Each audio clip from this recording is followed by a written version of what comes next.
It's exhilarating to be here. Good feeling, isn't it? I've heard you talk about separating the idea of having money from the idea of working or having a job, and that sparked just wonderful thoughts and feelings of why conform to the idea of 9 to 5 or this or other things. I've been saying take money out of the equation. If you take money out of the equation, for most of you, the majority of your lack consciousness will go with it. And you could do it pretty easily after a conversation like the one that we've had here today, because you are getting the sense of what vibrational currency is. And you're getting the sense of the power of that receiving mode and what it will yield to you. You know, you have to let your reasoning mind show you that there must be more to the attraction of financial remuneration than you've been thinking, because there are a lot of people working really, really hard and not becoming prosperous. And there are a lot of people who don't work that hard who are magnificently prosperous. And the world's response to that often is, well, let's just take the finite pot or pie and just split it up more equitably among the masses. And then we say it wouldn't be long before the pie would be right back where it is, because it's a vibrational attraction thing, you see.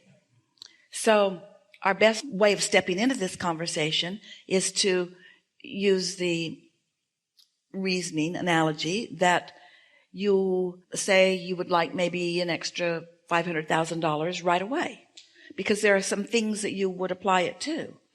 And you also are reasonable enough to start again. Is reasonable based upon how it has been, or is reasonable based upon your understanding of the laws of the universe? So many people have an expectation that $500,000 is not going to come to them today. So today isn't the day again. And then today isn't the day again. And then today isn't the day again. But we want you to acknowledge that there may be too much resistance on your trail, on your path, for you to let that money in right now. You could let a feeling of freedom in. You could bask in the understanding that you're free to choose. And you could bask in the feeling of freedom that nobody creates your own reality. And you could bask in the feeling of freedom that you and you alone establish your point of attraction, and that everything responds to that. So you could shift the way you feel, and you could have the feeling of prosperity. And if you do that often enough, you will have practiced a vibration that holds you steadily in that place where money has to flow to you in powerful fashion. So money out of the equation, focus on feeling. Let's say it's stronger. The need for the manifestation out of the equation, and the feeling of being in the receptive mode, the desire. Doesn't matter if the manifestation is money or a mate or an empire or an improved political community. Doesn't matter what the manifestation you want is. You gotta stop focusing on it if your belief is that it isn't. Because what has manifested will keep you from manifesting it. Because you take yourself and what you think everywhere you go. So it's different places and different faces, but the same thing over and over and over again. Thank you. Ooh, isn't that delicious? Yes. So, want to play with it a little bit? Absolutely. So we're just going to ask you, because we think you're ready to go there, talk to us about your feelings of prosperity and leave money out of the equation. Prosperity equals freedom to go wherever I wish to go. And do you do that? Sometimes, much of the time. All right, so if you're hesitant about that, not as much as I would like. Then that example didn't help you much better than if you'd left money in the equation. Right. Because a lot of people don't feel free because they're doing stuff they don't want to do. So you have to find some piece of it somewhere that gives you a little feeling. Esther used to say to Jerry, not based upon what they were currently living at all, but based upon what she used to live when she was punching a time clock and working by the hour, she'd say to him, let's get a Coke and pretend like we're on vacation. She just loved that feeling of in the middle of the day playing hooky from whatever it was they were doing and just sort of rebelliously doing nothing that they were supposed to be doing. Well, that can be helpful to you to realize how often you can do that. Hey, I'm at work and I can play on my phone. So you're choosing, yeah. This world has given me so much freedom to think. Understanding law of attraction, I'm way ahead. I'm light years ahead. I've left shortage consciousness almost completely behind. You see, there are only three, we shouldn't say only, but there are basically three arenas of shortage consciousness that many of you are participating with. Shortage consciousness around money, not enoughness. Shortage consciousness around time. I got too much to do and not enough time to do it in. And shortage consciousness about space. I got too much stuff for my space, or I don't have enough stuff for my space.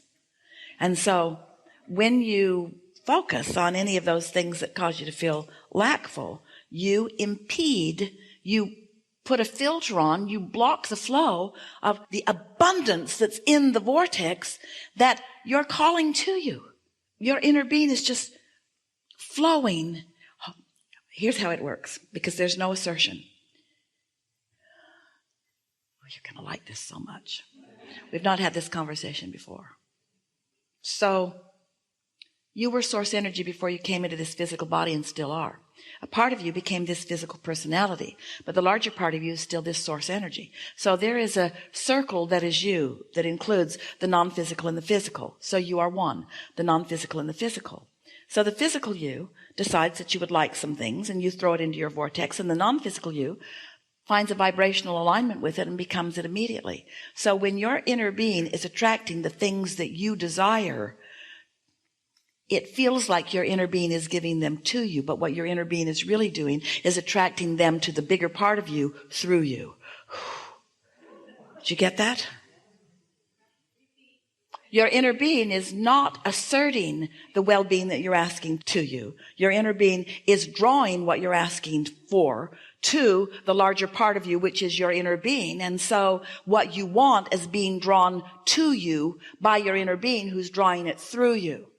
So the way that plays out is everything that you want, your inner being is focused upon it and flowing ideas and information and possible paths. And when you accept that, then you never again will feel shortage consciousness of anything, because your inner being and all this resourceful stuff that you want to call, we call it non-physical, sometimes you want to call it God. In other words, the blessings are raining down all around you. And once you begin to understand this, then you put yourself in that place, you release some of the filters, and you let yourself be the receiver of more of it more often.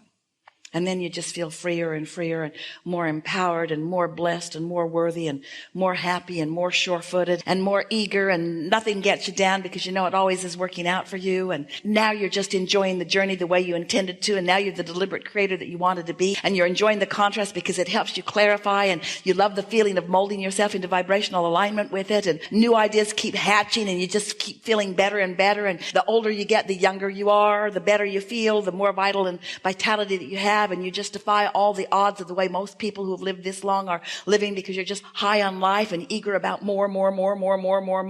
You are the physical embodiment of source energy. Whew. I am. Yeah. No shortage consciousness there. Gone. Yeah.